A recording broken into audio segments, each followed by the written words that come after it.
बिस्मिल्लाहिर्रहमानिर्रहीम। अस्सलाम वालेकुम। मैं हूँ नवाज़ रज़ा आपके साथ।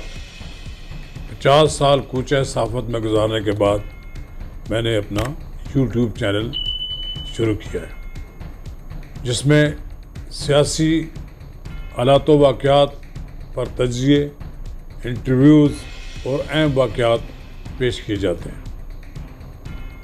अगर आपने मेरा यूट्यूब चैनल अब तक सब्सक्राइब नहीं किया तो बराए करम इसे पूरी तौर पर सब्सक्राइब करें और लाइक करें। नाज़रीन कराम, ये ख़बर अभी बाहर नहीं आई, लेकिन क्या सराहियाँ की जा रही हैं कि आज़ाद जम्मू कश्मीर के साबिक़ वज़ीर आज़म राजा फ़ारूक हैदर को आज़ाद कश्मीर मुस्लिम लीग नून की सदारत से हटाया जा रहा है और नए सदर के लिए लॉबी शुरू हो गई है। जैसा कि आज़ाद कश्मीर के इंतखाबात के नताइज मुस्लिम लीग नून के लिए हौसला अफजा नहीं थे, लेकिन क्या ये सारी शिकस्त जो है उसका ज़िम्मेदार राजा फ़ारूक हैदर है?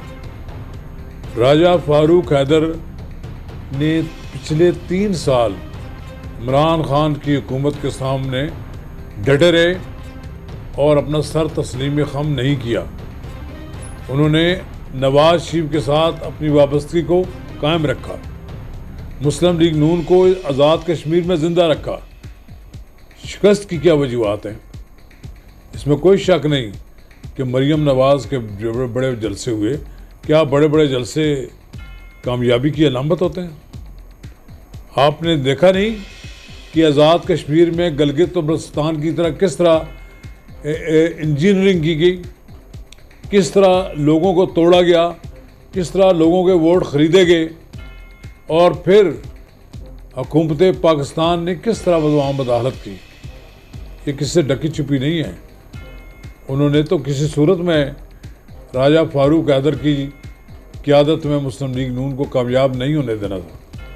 क्या अब सारा वो मलबा राजा फ़ारूक हैदर पर डाल दिया जाए? मैं राजा फ़ारूक हैदर को ज़ाती तौर पर जानता हूँ। वो कमिटेड मुस्लिम लीगी हैं, नवाज शरीफ के हामी हैं। नवाज शरीफ के साथ खड़े रहने में उन्हें कोई आर नहीं, कोई कमज़ोरी नहीं। वो धड़ल्ले के साथ नवाज शरीफ की बात करते थे, वोट को इज़्ज़त दो की बात करते थे। लेकिन मैंने महसूस किया है कि उनको एक पैगाम मिला है। उन्होंने कहा कि बाज़ खुद पार्टी की सदारत से इस्तीफ़ा दे दें और इंतखाबात में शिकस्त की जिम्मेदारी कबूल कर लें। साबिक़ वज़ीर आज़म ने फैसले से कब्ल पार्टी के रहनुमाओं से भी मुशावरत की है और नए सदर के लिए अब शाह ग़ुलाम कादर, चौधरी तारिक फ़ारूक और मेरे साथ रावलपिंडी इस्लामाबाद प्रेस क्लब में सेक्रेटरी के तौर पर काम करने वाले मुश्ताक मनास भी उम्मीदवार हैं। पिछले 2-4 दिन के अंदर एक इजलास हुआ, खुफिया इजलास हुआ, जिसमें अब्दुल खालिक वसी, चौधरी तारिक फ़ारूक, शाह ग़ुलाम कादर, बैरिस्टर इफ्तिखार गिलानी, चौधरी अजीज़, मलिक जुल्फ़कार और राजा मुश्ताक मनास के अलावा दीगर रहनुमाओं ने शिरकत की, और जिसमें राजा फ़ारूक हैदर के ख़िलाफ़ एक चार्जशीट तैयार की। ये जो लोग इलेक्शन हार गए, मासवा 1-2 इसमें आदमी मौजूद थे, क्या ये राजा फ़ारूक हैदर की वजह से हार गए हैं? इनको मालूम है कि इन हल्कों में क्या कुछ दादरी हुई है। अब वो सारे का सारा मलबा राजा फ़ारूक हैदर पर डालकर वो अपने लिए जगह बनाना चाहते हैं। शाह ग़ुलाम कादर कमिटेड फिर एक बार कहूँगा, कमिटेड मुस्लिम लीगी हैं, लेकिन क्या राजा फ़ारूक हैदर का वहाँ कोई मुतबादिल है? अगर कोई उनको हटाने का फैसला किया गया तो ये मुस्लिम लीग नून के लिए वहाँ तबाही होगी। मेरी ज़ाती राय है, मैं मुस्लिम लीग के बारे में सॉफ्ट कार्नर रखता हूँ, लेकिन मुझे मालूम है कि अगर मुस्लिम लीग ने आज़ाद कश्मीर में राजा फ़ारूक हैदर को हटाकर एडवेंचर किया तो ये एडवेंचर कामयाब नहीं होगा।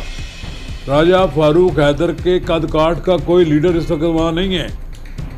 कभी सरदार मोहम्मद अब्दुल कयूम खान हुआ करते थे, सरदार अतीक साहब थे, लेकिन ये सब लोग एक तो अल्लाह ताला को प्यारे हो गए, सरदार अतीक ने अपनी राहें जुदा कर ली और फिर नवाज शरीफ के दिल से उतर गए। फारूक हैदर मुखालिफ ग्रुप ने नवाज शरीफ को एक चार्जशीट बनाकर टेलीफोन पर बात की है और 20-25 मिनट उनको ये बावर कराया है कि राजा फारूक हैदर अगर को हटा दिया जाए तो इसके बाद पार्टी को नए सिरों से मुनज़्ज़म किया जाएगा। मुझे मालूम हुआ है कि इस धड़े ने राजा फारूक हैदर से कश्मीर हाउस में भी मुलाकात की, 6 घंटे तक मुलाकात रही है और राजा फारूक हैदर ने अपने मौक़िफ़ का दफा किया है और मुखालिफिन के इल्ज़ामात को मुस्तरद कर दिया है। ये अगर आज शिकस्त न होती तो फिर राजा फारूक हैदर इनके लिए काबिल कबूल होते। भाई कई लोग तो ऐसे हैं जिन्होंने अपने हल्कों में कोई काम नहीं किया, उनकी शिकस्त का ये बात ये भी हो सकता है। राजा फारूक हैदर को आपको एक हल्के में उसको शिकस्त दिलवाई है जिन लोगों ने, जहाँ से उनके जीतने का ज़्यादा इम्कान थे। वहाँ जो इलेक्शन इंजीनियरिंग हुई है सबको मालूम है कि गिलगित के बाद आज़ाद कश्मीर में क्या हुआ। बजाय इसके कि पार्टी को रीऑर्गेनाइज किया जाए, पार्टी की सदारत पर लोगों की नज़रें लगी हुई हैं। मेरा राजा फारूक हैदर के साथ कोई काफ़ी अर्सा हुआ कोई बातचीत नहीं हुई, लेकिन मैं ये महसूस करता हूँ, मैं मियाँ नवाज शरीफ साहब के गोश गुजार ये बात करना चाहता हूँ कि खुदा रहा ऐसा कोई एडवेंचर ना करें कि आज़ाद कश्मीर में बोने छोटे कद के लोग सदारत संभालें, फिर पार्टी का कोई कद काठ ही ना रहे। पार्टी के पास ऐसा लीडर होना ज़रूरी है जो नवाज शरीफ की आवाज़ को पूरी कुव्वत के साथ अपने कश्मीरी भाइयों तक पहुंचा सके। इसलिए मेरी बड़ी क्लियर राय है कि अगर राजा फारूक हैदर को इस्तीफ़ा देने पर मजबूर किया गया या उनको हटा दिया गया तो इसके बाद पार्टी का वहाँ खुदा ही हाफ़िज़ है। खुदा रहा सोचें।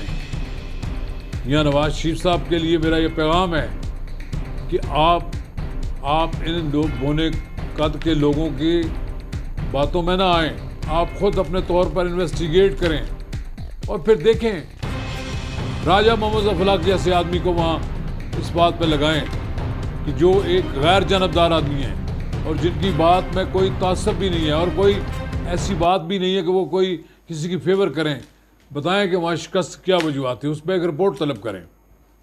और फिर राजा फारूक हैदर को हटा देने से क्या समझते हैं कि रातों रात वहाँ मुस्लिम लीग आज़ाद कश्मीर जो है एक बार फिर पॉपुलर जमात बन जाएगी। जमात वहाँ पॉपुलर है, एस्टेब्लिशमेंट ने आपको नहीं जीतने दिया और आइंदा भी जब तक आपके मामलात दुरुस्त नहीं होते उनके साथ वो आपके लिए जगह जगह रुकावटें पैदा करेंगे और ये रुकावटें पैदा होती रहेंगी। इनका मुकाबला करने वाले लोग ही आपके साथी हैं। शुक्रिया।